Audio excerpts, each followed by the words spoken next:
तो कैसे है दोस्तों, आज की वीडियो शुरू करते हैं। ये सेकंड पार्ट है, इसका पहला पार्ट मैंने बनाया था चैनल पे, आप जाके देख सकते हैं। ये सेकंड पार्ट है।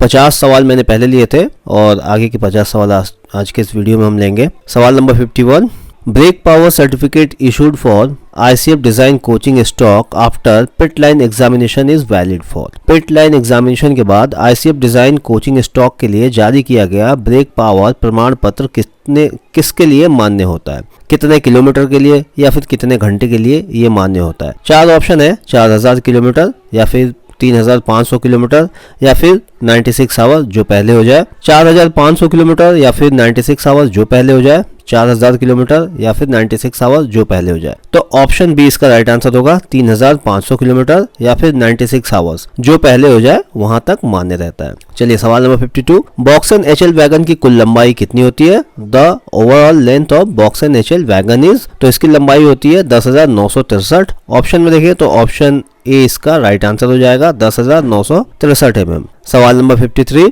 Break power certificate issued for LHB design coaching stock after pit line examination is valid for. पहले हमने ICF के लिए देखा था और ये LHB के लिए, यानी कि पिट लाइन परीक्षण के बाद LHB डिजाइन कोचिंग स्टॉक के लिए जो ब्रेक सर्टिफिकेट जारी किया जाता है वो कितने दिनों के लिए या फिर कितने किलोमीटर के लिए वैध होता है। 4 ऑप्शन यहाँ भी है, 4500 किलोमीटर, 3500 किलोमीटर या फिर 96 आवर्स जो पहले हो जाए। 4500 किलोमीटर या फिर 96 आवर्स जो पहले हो जाए। 4000 किलोमीटर या फिर 96 आवर जो पहले हो जाए। तो ऑप्शन डी इसका राइट आंसर हो जाएगा। 4000 किलोमीटर या फिर 96 घंटे, इनमें से जो पहले हो जाए तब तक वैध होता है। सवाल नंबर 54, RFID स्टैंड फॉर, यहाँ पे सिंपल सा है, RFID का फुल फॉर्म पूछा जाता है तो रेडियो फ्रीक्वेंसी आइडेंटिफिकेशन डिवाइस इसका नाम होता है, फुल फॉर्म होता है। ऑप्शन सी इसका राइट आंसर हो जाएगा।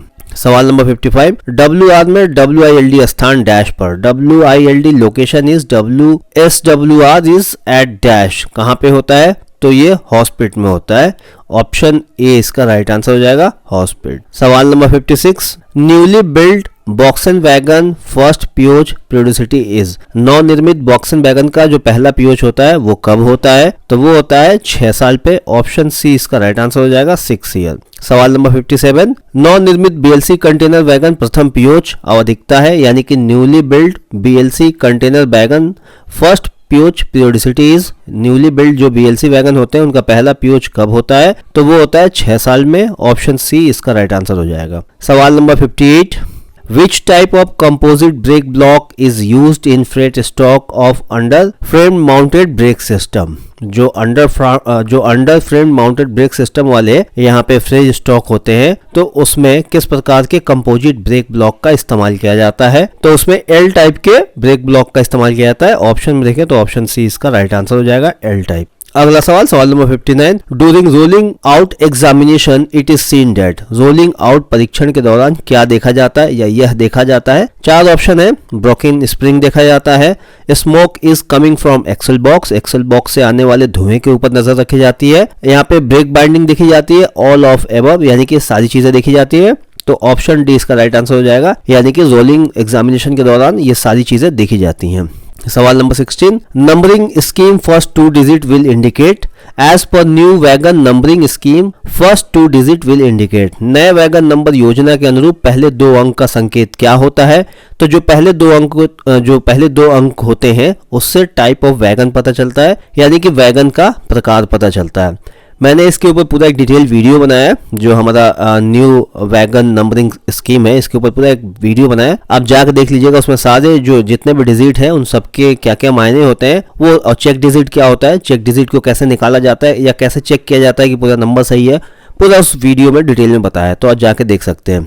डिस्क्रिप्शन में भी लिंक है, वहां से भी आप देख सकते हैं। सवाल number 61, what do you mean by CC rack. CC rack का मतलब क्या होता है? सीसी रैक से आप क्या समझते हैं? 4 ऑप्शन है यहाँ पे, कॉन्टेक्ट पैड, कंप्लीट कोल रैक, क्लोज सर्किट रैक या फिर ऑल ऑफ द एबव, यानी ये सारे। तो ऑप्शन सी इसका राइट आंसर हो जाएगा, close circuit rack. CC rack का मतलब होता है क्लोज सर्किट रैक। सवाल नंबर 62, सेंटर बफर कपलर का कमजोर लिंक क्या होता है?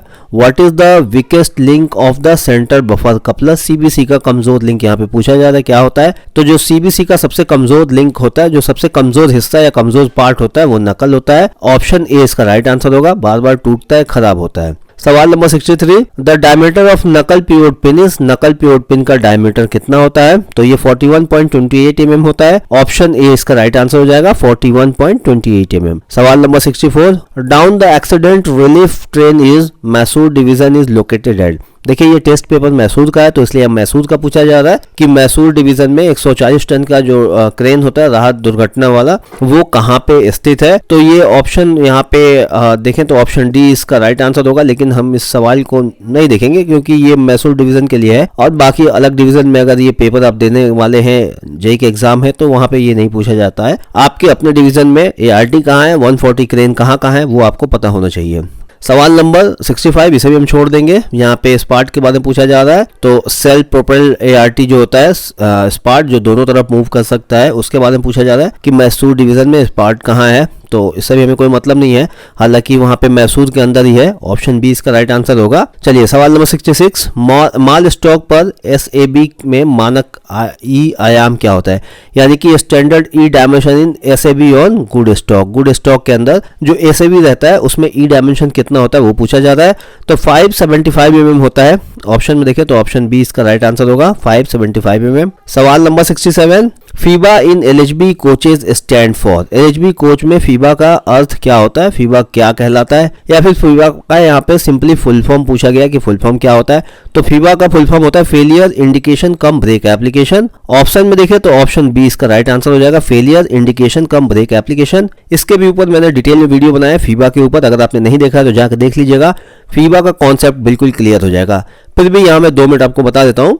जो फीबा है वो उन कोच के अंदर लगा रहता है जिसके अंदर जो हमारा सस्पेंशन है उसमें एयर स्प्रिंग का इस्तेमाल किया गया रहता है। यानी कि LHB कोच के अंदर जिस बॉगी में एयर सस्पेंशन का इस्तेमाल किया जाता है उसमें फीबा रहता है। फीबा का काम होता है बेलो के प्रेशर पे नजर रखना। अगर बेलो का प्रेशर सडन कम होता है, जैसे बेलो फट जाता है या उसके पाइप फट जाते हैं, ज्वाइंट खुल जाता है और प्रेशर एकदम से कम हो जाता है, तो फीबा उस चीज को इंडिकेट करता है और फिर पूरे गाड़ी में ब्रेक लगा देता है, जिसकी वजह से गाड़ी डिरेल नहीं होती है। तो इसलिए इसका नाम है फेलियर इंडिकेशन कम ब्रेक एप्लीकेशन। ठीक है, पूरा डिटेल में मैंने वीडियो बनाया, जाके देखिएगा, पूरा फीबा क्लियर हो जाएगा आपका। सवाल number 68, BLC wagon set consist of. BLC wagon set में शामिल होता है क्या क्या? 2A car and 3B car, 4A car and 2B car, 3A car and 2B car, 3A car and 3B car. तो जो यहाँ ऑप्शन ए है ये राइट आंसर होगा, 2A car and 3B car एक सेट में रहता है। सवाल number 69, maximum speed of ICF design गरीब रथ कोचेज। ICF डिजाइन जो गरीब रथ कोच होते हैं उसका मैक्सिमम स्पीड पूछा जा रहा है। तो 130 kmph होता है। ऑप्शन ए इसका राइट आंसर हो जाएगा, 130 kmph। सवाल number 70, the brake power percentage of the passenger train at the originating station is. जो हमारी पैसेंजर ट्रेन होती है उसका जो शुरुआती स्टेशन होता है वहां पे उनका ब्रेक परसेंट कितना होना चाहिए? ऑप्शन बी इसका राइट आंसर हो जाएगा, 100%। यानी जहां से हमारी कोचिंग ट्रेन शुरू होती है जिस स्टेशन से, वहां पे उसका ब्रेक जो परसेंटेज है वो 100% होना चाहिए। यानी कि उसके सारे ब्रेक सिलेंडर वर्किंग में होना चाहिए, कोई भी डमी नहीं होना चाहिए। सवाल number 71, B class accident relief train is located at. जो B क्लास जो एक्सीडेंट रिलीफ ट्रेन है वो कहाँ पे है? और ये भी सवाल मैसूर डिवीजन के लिए है, तो ये सकलेशपुर में है। ऑप्शन ए इसका राइट आंसर होगा। हालांकि हमें इससे लेना देना नहीं है, आपको अपने डिवीजन अपने जोन में देखना है कि आपके डिवीजन अपने जोन में, आपके जोन में B class accident relief train यानी कि ART कहाँ पे है, तो वो आपको अपने जोन का पता होना चाहिए, अपने डिवीजन और अपने जोन का पता होना चाहिए। सवाल नंबर 72, the brake power percentage of the fresh train issue with premium BPC at the BPC issuing point is. BPC जारी करने वाले पॉइंट पर प्रीमियम BPC के साथ जारी मालगाड़ियों का ब्रेक पावर प्रतिशत कितना होता है? और ये होता है 95%। ऑप्शन डी इसका राइट आंसर हो जाएगा, 95%। सवाल नंबर 73, the brake power percentage of the CC rakes at the BPC issuing point is. जो CC रेक का ब्रेक पावर परसेंटेज होता है वो इशू पॉइंट, जहां पे ब्रेक पावर सर्टिफिकेट इशू किया जाता है CC रेक के लिए, उस पॉइंट पे CC रेक का जो ब्रेक पावर प्रतिशत है वो कितना होना चाहिए? तो वो 100% होना चाहिए। CC रेक जो है, जहां भी उसका ब्रेक पावर सर्टिफिकेट जारी किया जाता है उस पॉइंट पे उसका जो ब्रेक पावर परसेंटेज है वो 100% होना चाहिए। ऑप्शन सी इसका राइट आंसर हो जाएगा। चलिए सवाल नंबर 74, प्रीमियम बीपीसी इसके लिए मान्य है। The premium BPC is valid for, कितने दिनों के लिए वैलिड है? 12 दिन प्लस 3 दिन। ऑप्शन ए इसका राइट आंसर हो जाएगा 12 डेज प्लस 3 डेज।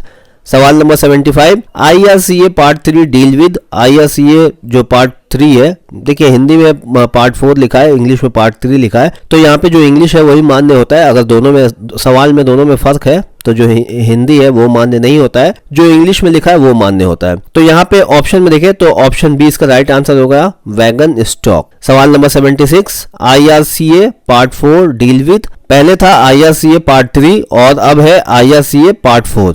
अगर हिंदी में देखें तो पहले वाले में पार्ट 4 था और दूसरे वाले में पार्ट 4 है, इसलिए इंग्लिश वाला मान्य है, इंग्लिश वाले में दोनों अलग अलग है।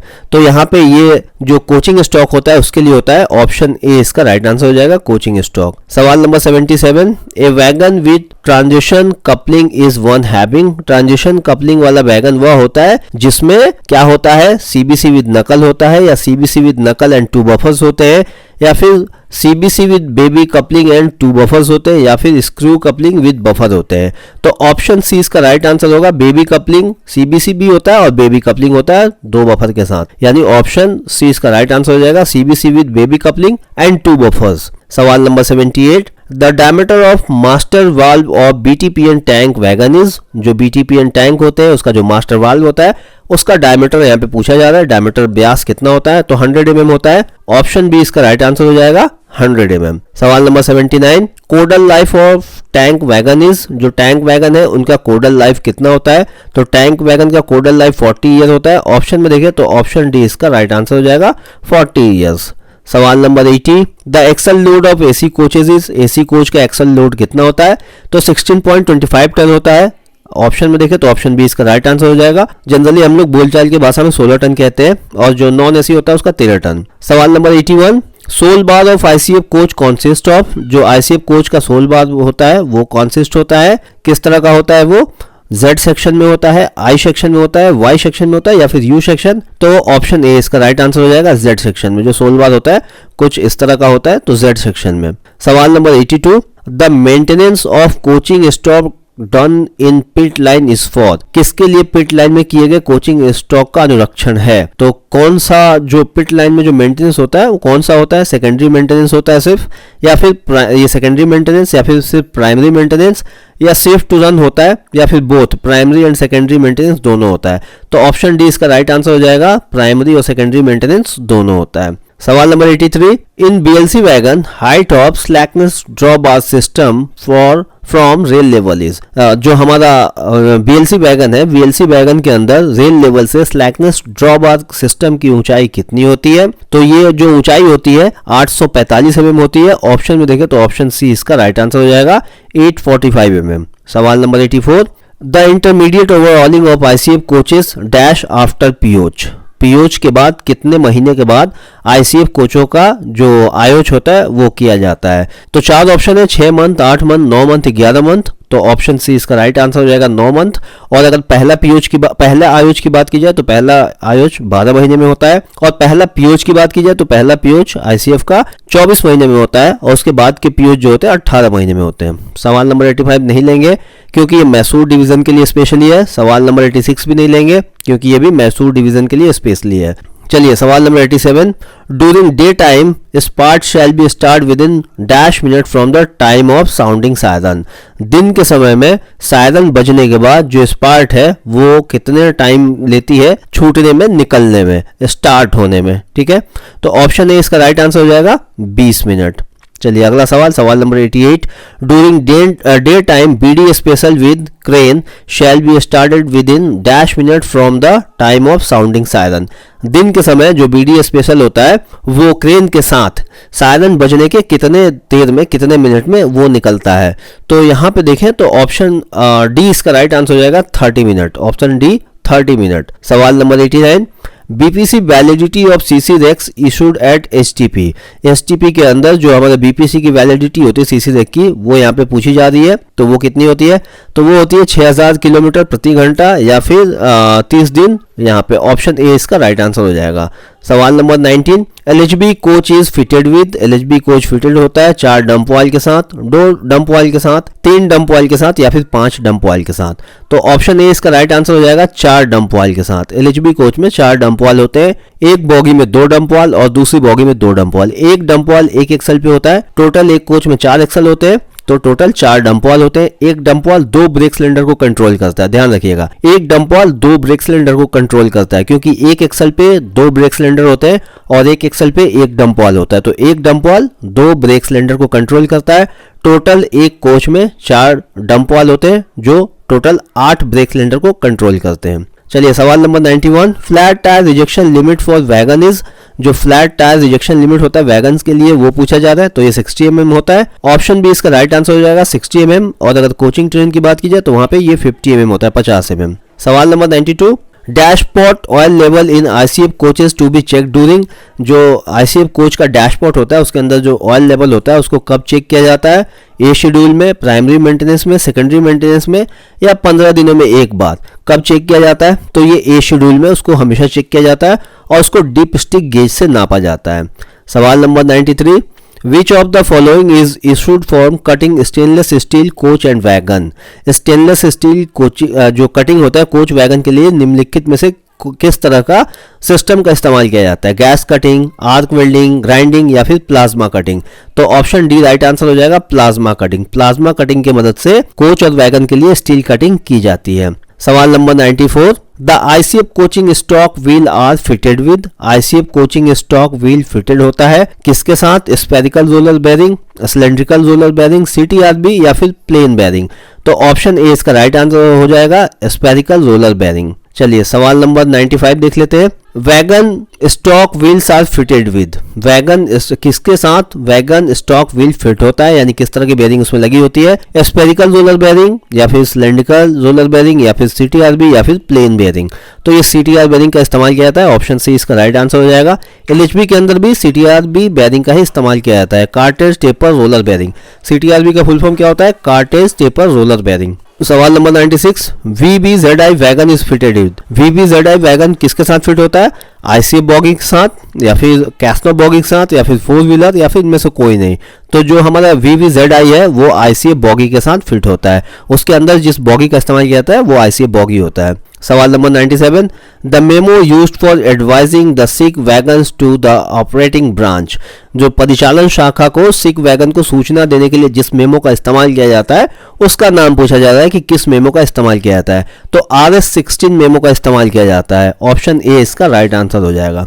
सवाल नंबर 98, memo used for advising the fit wagon to the operating branch, पहले सिक वैगन के बारे में पूछा गया था, अब फिट वैगन के बारे में पूछा जा रहा है कि अगर कोई वैगन फिट है और ऑपरेटिंग डिपार्टमेंट को उसकी जानकारी देनी है तो किस प्रकार के मेमो का इस्तेमाल किया जाता है, किस मेमो का इस्तेमाल किया जाता है? तो RS17, ऑप्शन बी इसका राइट आंसर हो जाएगा RS17।